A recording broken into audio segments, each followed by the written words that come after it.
Yo guys, welcome back to a brand new video. We'll just get right into this one. I'm sure everyone knows who Marques Brownlee is. He's gained a huge portion of his channel subs and views from reviewing certain products, comparing them from one to the other, which one is more expensive, which one is cheaper, and overall saying you shouldn't waste your money on bullshit that you can get somewhere else for significantly cheaper. Not to mention, a long time ago he had a tweet that said, golden rule number 1 of the internet, never try to charge for something that was already free.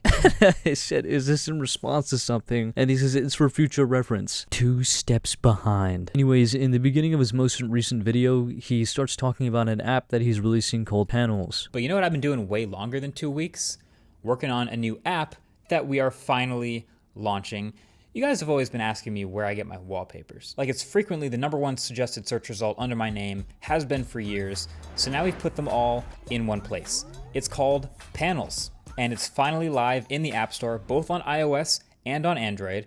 Feels really good to be able to say that. So if you're wondering where the wallpaper on these phones in the review came from, Panels. If you're wondering where the wallpaper in the last video came from, Panels. Matter of fact, almost all of the wallpapers on the devices and in backgrounds you've seen in my videos for the past year have all come from Panels, which is pretty sick. We have a bunch of awesome artists over there that we are splitting profits with 50-50, and there's already a ton of great collections of art and much more incoming. And we have some pretty big plans for this thing. So it's starting off as a wallpaper app now. I don't want to overpromise too much, but it's going to be pretty consistently improving over time, which is part of the reason why we're offering a subscription to support it. So go pick it up now. Poke around, find your new favorite wallpaper, your new favorite artist, and let me know what you think. It's kind of fun to be on the other side now, on the development side, where now other people are going to review what we make, which is always exciting. I'm sure that is exciting. Getting the app wasn't. In fact, it was a pain in the ass. I had to look it up, and I'm guessing since the reviews are so bad, it doesn't show up on the top of the list, so I had to look it up on my computer and then have it download from there to my phone, because I couldn't even find it on the store. I have an Android, I don't know if that makes a difference. So anyways, let's first cover the issues of what the app has. First, in my opinion, one of the biggest issues would be the split in money of what goes to who. 50-50 doesn't sound fair in the slightest. Now, if I were to make art, and I'll get into the art itself in a moment. If I were to make it, I would be kind of pissed if I only got half of the money that someone was giving out, considering that the artist is doing majority of the work and all you did was create the app where you just slapped their shit on it. The other issue would be is how much the subscription cost. So I'll show you a screenshot that I'm taking from my phone. To get Panels Plus with no ads, the true Panels experience, full resolution, every pixel counts. Get early access to new wallpapers, all collections are unlocked. Right now it is 65% off. Unlock all content for $50 a year. And if you want to do it monthly, fuck's sake, it is $12 a month. So we can do some short math here. If you decide not to spend $50 for a whole year of wallpapers, you have the option to spend 20% of that for 1 month out of 12. Now, if you were to go to the yearly plan, it would be only $4 a month, but obviously you're not going to be dropping $4 a month. You're going to put the whole $50 in. And even then, I understand that businesses do this so that it would entice people to buy the yearly plan, as it would technically be cheaper. But going from $4 a month with the $50 plan to $12 a month is fucking insane. So, in other words, if you were to do the monthly plan, you would be paying 200% more than you would be paying monthly for the yearly plan. Except you're not paying monthly, you're just paying for the whole year. So you're dropping an entire $50 compared to dropping $12 every month just for these wallpapers. Which now leads me to the art in of itself. Respectfully to the artists, this is not worth this is not worth $50 a year. Like, dude, here's one, right? Teal. I don't like. I'm at a loss for words here. I'm not gonna pay $12 a month. I sure as shit am not paying $50 a year for a fucking teal screen. Like, seriously? Is this even art at this point? Wait, hold on. I see tiny. I don't know if this is my phone bugging out or not. I see tiny green lines on the teal wallpaper.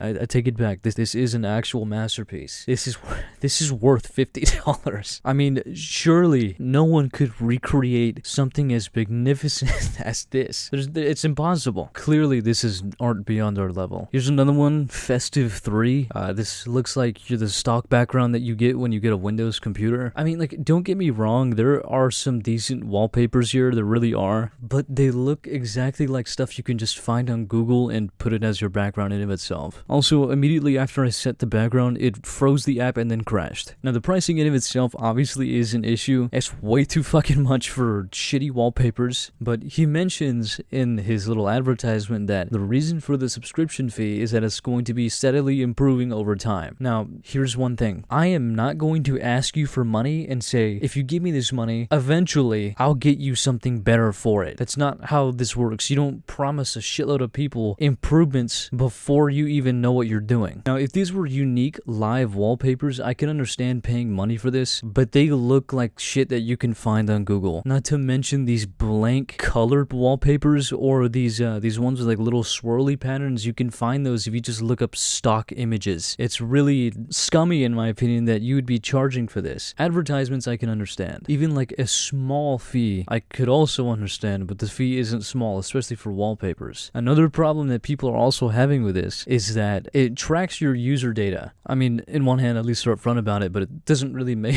it any better. It says here that the data is used to track you. The following data may be used to track you across apps and websites owned by other companies. Your location, usage data, identifiers, and diagnostics. Now, most likely this is because it's going to target ads towards you that I would assume you click on, which of course would be more profitable. It's still scummy in of itself. I don't really want an app that I'm using for wallpapers to track my data. So for those of you who don't know how this works, when your data is collected, it is then sold. Unfortunately, unless he had some weird malicious intent, there would be absolutely no reason to give your data out for free. So likely they'd be paying him to get data from random people so there can be targeted ads. I already downloaded the app, so congrats. You know I looked up cat litter a couple hours ago, so I'm sure I'll be getting ads about that in a minute. Now, he did actually address some of this on his Twitter. He starts off with saying, part of building in public is getting mass feedback immediately, which is pretty dope, almost exactly like publishing a YouTube video. First thing we're doing is fixing the excessive data disclosures. As people rightfully brought up, for transparency, we'd never actually ask you for your location, internet history, etc. The data disclosures that everyone is screenshotting is likely too broad and largely driven by what the ad network suggests. Working to fix that ASAP. As far as pricing, I hear you. It's our own personal challenge to work to deliver the kind of value for the premium version. Weekly Friday drops are already starting. I'll also be dialing back ad frequency for the free experience. Much more to come. I appreciate you all. This is the funny thing about this though, right? If Marques were to review this app and he didn't make it, I'm almost certain that he would have shit on it. I'm almost certain that he would have audibly exclaimed that there is no reason to pay for this when you can get other apps that give you full definition, right? Full HD, or even live wallpapers for free. Also, I forgot to mention this little part. When he